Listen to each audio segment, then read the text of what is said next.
Welcome to Kathryn Raaker's World. Innovation, culture, adventure, fashion and health, artists, destinations, traditions.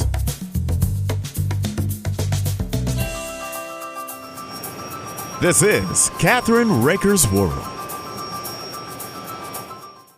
Jim, I want to welcome you to our show today. This is the second of the series with Jim Hough, who's a geologist, retired geologist, is a nature preserver, right? Right. And engineer, retired, and moved out here permanently in 1998. At the end of 1998. And you built this beautiful place that we're going to go inside in a minute. But what's the feather about, Jim? The feather was carved by a retired school teacher. Oh, wow. Who lives about 2 miles from here. But she does it as a hobby.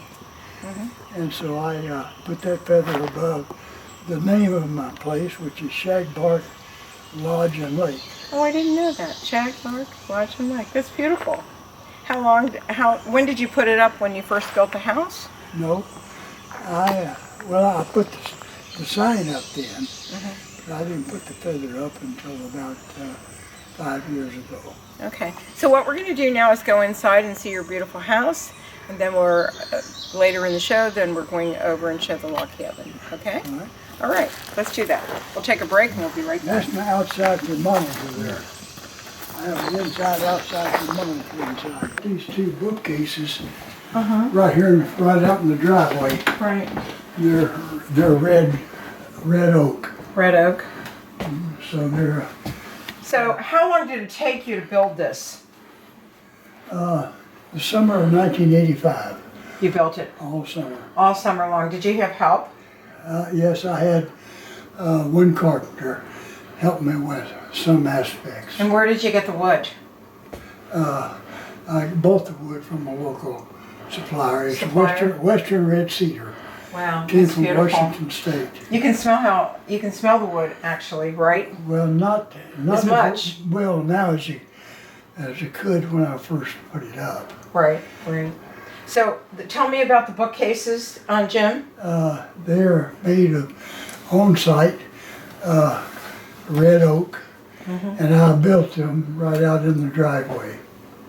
So you really love building, is that right? Yes. Is that your passion? I enjoy building. No, my passion is reading and writing. Your passion is reading and writing? Yeah, now. But I think that we all evolve, like you said. You evolve into different things, and you like working with your hands too, right? Yeah. I don't know if you still do, but I work with lots of artisans. I'm one myself, so I know the feeling of what it's like to create something, and this is just absolutely beautiful. I have a piece, I have an antique from overseas that is a camphor chest that's all hand carved. So when you come over, you can see it. It's beautiful. Yeah. And I appreciate that. I mean, there's a lot of work that went into that piece. Here's something you might find interesting. Okay, let's see.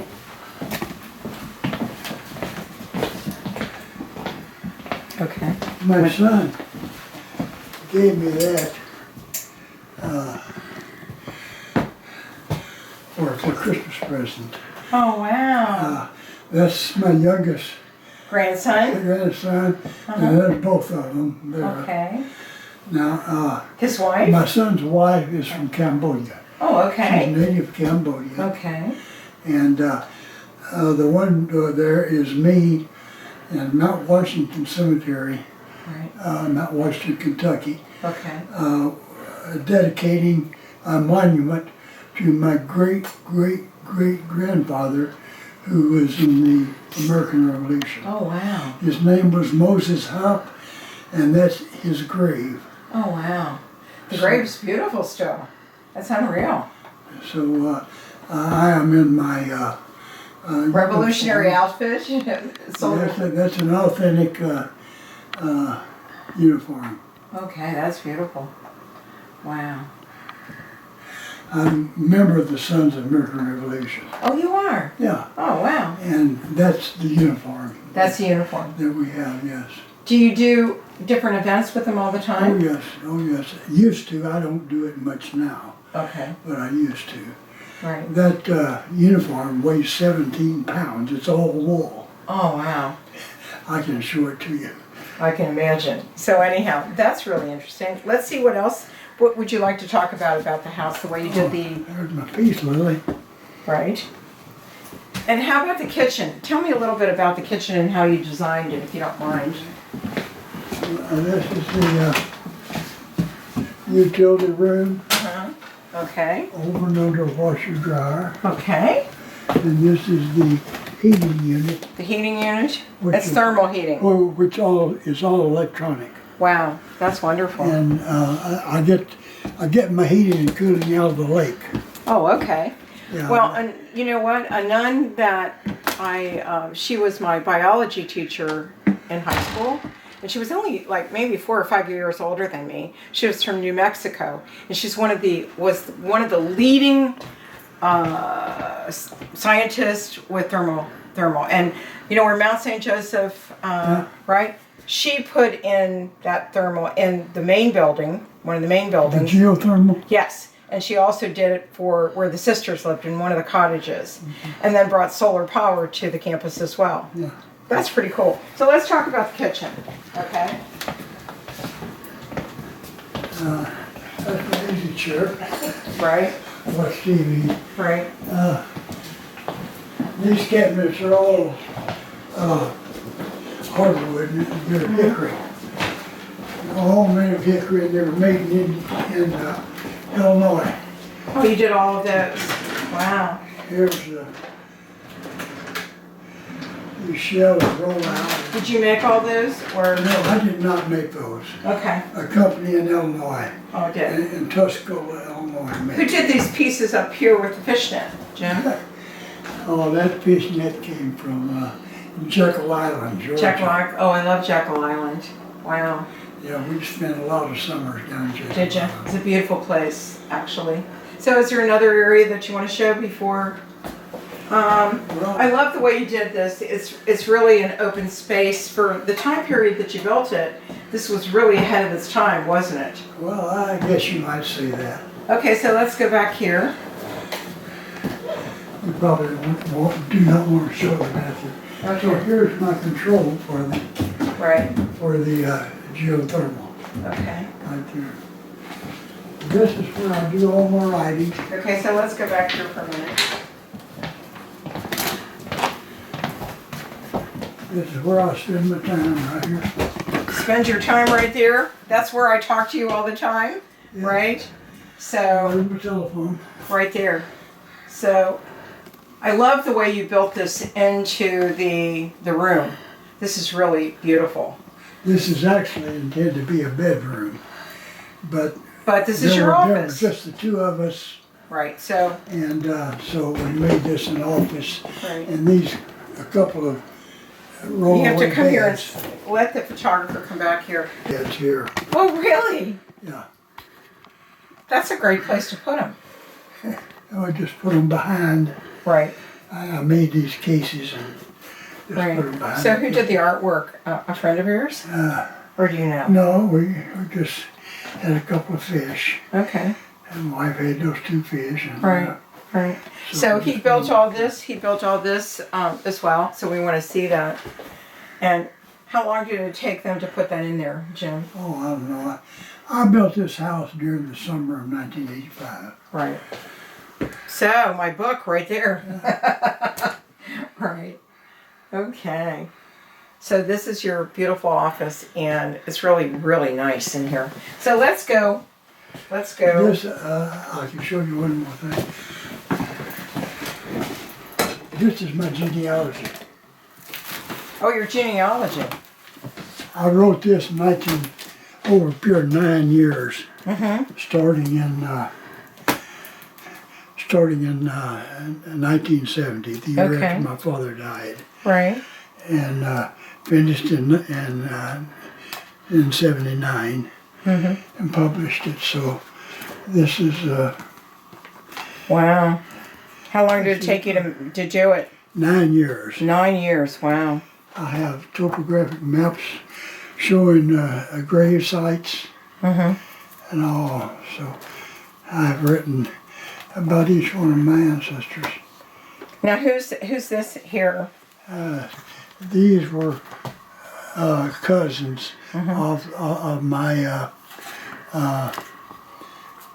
William Hough, who's one of my ancestors, Right. who lived south of what is now Louisville. Okay. Lived in the Mount Washington area. Right. That was my middle brother. Your middle brother? Who was that? This was the wife of my great-grandfather when she was 12 years old. When she was 12 years old. Okay. And that's what? And this is a picture of his home, which I have. I could take you to where that used to be right now. Okay. On our way. He built a big red barn behind us. Right. And that barn is still there. He built it in 1905. Wow. But he was in the Civil War. And this is him sitting here on a Sunday with a pistol in his hand. He's just sitting on the porch. Wow. He was taking pot shots.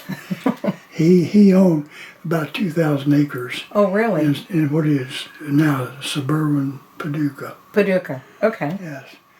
And his wife here, she was a French lady. Is this him? And this is a blow up Right. of him sitting on the porch. Okay, so let's see that. So there he was. There he is with the gun. With a gun. Oh, wow. And that's his wife, as I say, who was a French lady. Right. Oh, wow.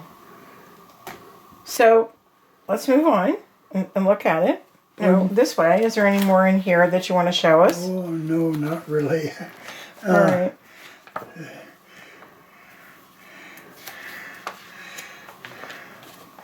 Oh, I have a lot of old things in here. Her name was Sally Walters. Now, who was this? Who was this right here? This was this is my writing about Moses Hough, who was my great-great-great-grandfather, who was in the Revolutionary War. Oh, is this him? No, Oh, this is his great-grandson. Oh, great-grandson. Okay. Yeah. Are there any pictures of him at all? No, I don't have any photographs of him. But I have his, let's see.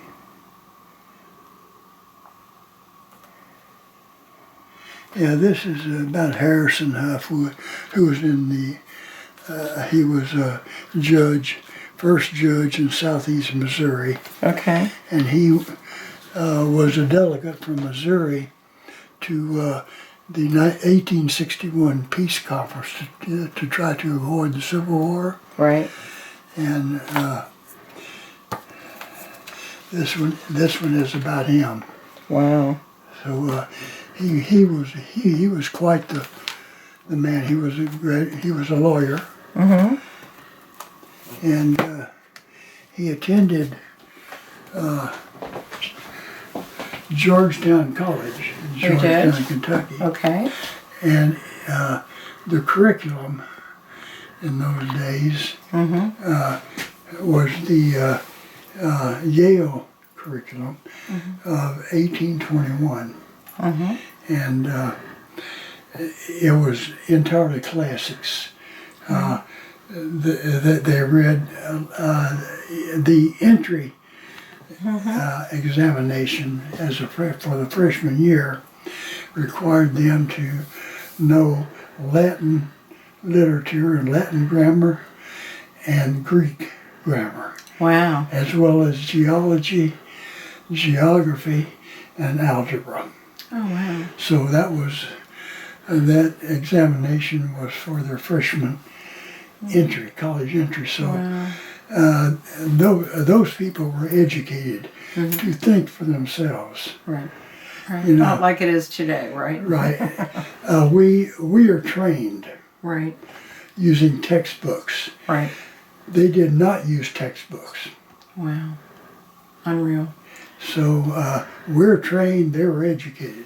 Right. I think we're going to take a break here, and we'll be back after these important messages with Jim Hough, and we're at his nature preserve, and we're going to be seeing some other things, okay? We'll be right back.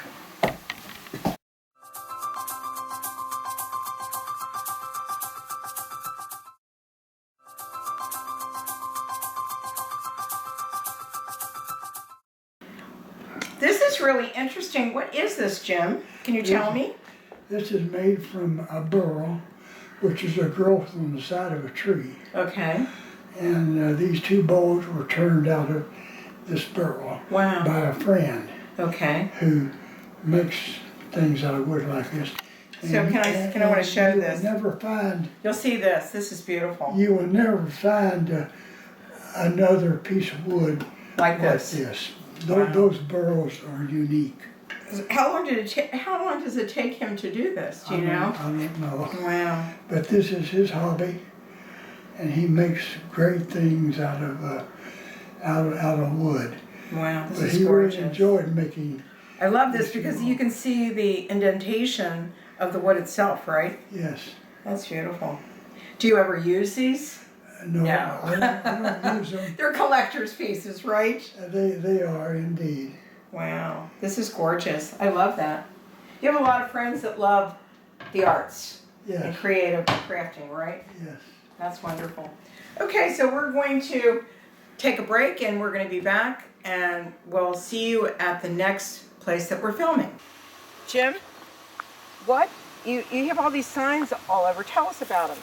Well, this is a sign provided by the state of Indiana that identifies this as a classified wildlife and habitat area. And it's also a classified forest. It can never be developed. Classified means that this forest will remain as is, a natural area forever. It will never be developed. Wow. And how long has it been under Indiana's classified wildlife? Since about 1980. Okay. Can you tell how many acres this is right now? About 60 acres. 60 acres. Okay, that's wonderful. But the forest actually extends more than a mile to the south. Wow. That's beautiful. How did you find it? Well, I was searching southeast Indiana for a forest that had the topography suitable to build a dam and back up a lake that had the shape of a Y. Okay. Why the Y? A Y. No, I know why. Oh. No, why did you do a Y? Well, I wanted to have a peninsula. Okay. On which I would build a beach, a sand beach, Okay. for my sons to swim in, and for my wife and I to swim in too, and to build a permanent stable dock beside it. Wow. And so on the other side of the Y, what's there? Well, the driveway goes, the other part of the Y goes to my son's house. Right, which he built or you built? I had it built. You had it built. It's a log home, and I can't build a log home. I had to have that. Yeah, I built had to by- have that done, right? by professionals. By professionals. Okay, so we're going to go over to that area and see that, right? Yes. Okay, so we're back with Jim Hough, and this is a sign that's very special to him. Tell us about it. Well, it's a sign that I put up many years ago. It says, of course, end of earth 100 feet, heaven 200 feet. I got the idea in Marquette, Michigan.